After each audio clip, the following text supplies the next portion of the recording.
ভিডিওটি শুধুমাত্র বিনোদন এবং সঙ্গীত প্রেমীদের জন্য তৈরি করা হয়েছে। এখানে ব্যবহৃত তথ্য, মতামত ও তুলনা সম্পূর্ণভাবে শিল্পীদের প্রতি সম্মান রেখে উপস্থাপন করা হয়েছে। যদি কোনো অনিচ্ছাকৃতভাবে কোনো ভুল তথ্য বা কারো অনুভূতিতে আঘাত লেগে থাকে, তাহলে আমরা আন্তরিকভাবে ক্ষমা প্রার্থী। আমাদের উদ্দেশ্য কাউকে ছোট করা নয়, বরং দুই কিংবদন্তি শিল্পী মাইকেল জ্যাকসন এবং জুবিন গার্গের সঙ্গীত জীবনের প্রতি শ্রদ্ধা জানানো।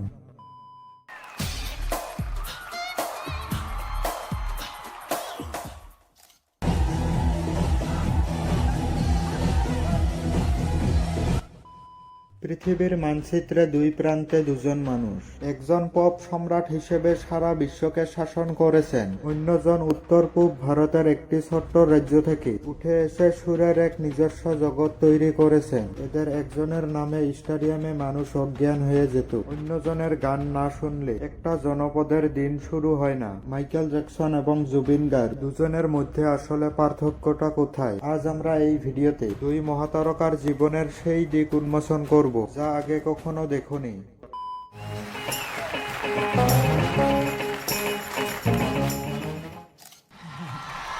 Listen. Thank you. মাইকেলের সংগ্রাম ছিল পারফেকশন নিয়ে। বাবার কঠোর শাসনে তিনি শৈশবে হারিয়েছিলেন মঞ্চের আলোয়। তার গান ছিল গ্লোবাল আইকনের জন্য তৈরি।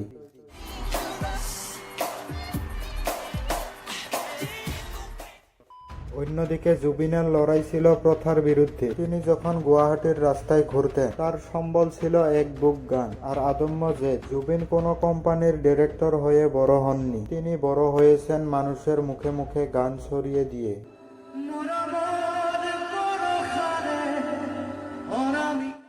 পার্থক্যটা স্পষ্ট। মাইকেল জ্যাকসন ছিলেন একজন পারফর্মার, তার কাছে গান মানে ছিল ডান্স।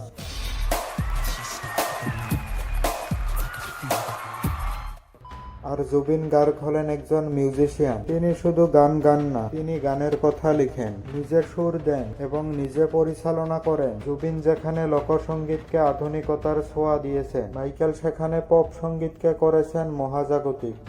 সাফল্যের চূড়ান্ত শিখরে পৌঁছালে মানুষ একা হয়ে যায়। মাইকেল জ্যাকসন তার সারা জীবন মানুষের ভালোবাসা খুঁজলেও তিনি এক নিদারুণ একাকিত্বের মধ্যে বড় হয়েছেন। দেয়াল ঘেরা রাজপ্রাসাদ ছিল তার ঠিকানা, কিন্তু অন্যদিকে জুবিন, তিনি বিতর্কের রাজা হয়েও মাটির মানুষ। তিনি রাস্তার ফুটপাথের দোকানে ভক্তদের সাথে একসাথে বসে চা খান, তিনি অন্যায়ের বিরুদ্ধে গর্জে ওঠেন। একজন ছিলেন ধারাছোঁয়ার বাইরের নক্ষত্র, অন্যজন হলেন আপনাদের পাড়ার সেই ছেলেটা যার গান দিয়ে নতুন প্রজন্ম শুরু হয়।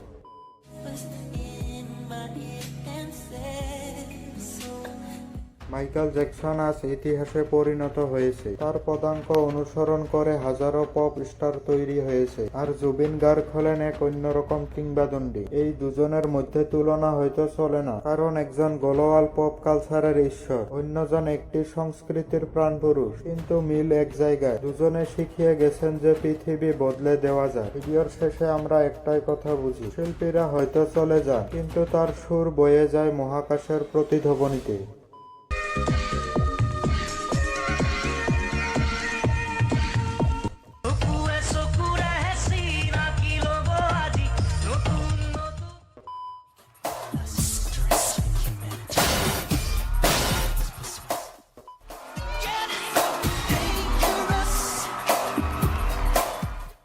ভিডিওটি ভালো লাগলে একটা লাইক দিবেন এবং পরবর্তী ভিডিও পেতে চ্যানেলটি সাবস্ক্রাইব করবেন। দেখা হবে আবার পরবর্তী ভিডিওতে। ততক্ষণে ভালো থাকুন, সুস্থ থাকুন, ধন্যবাদ।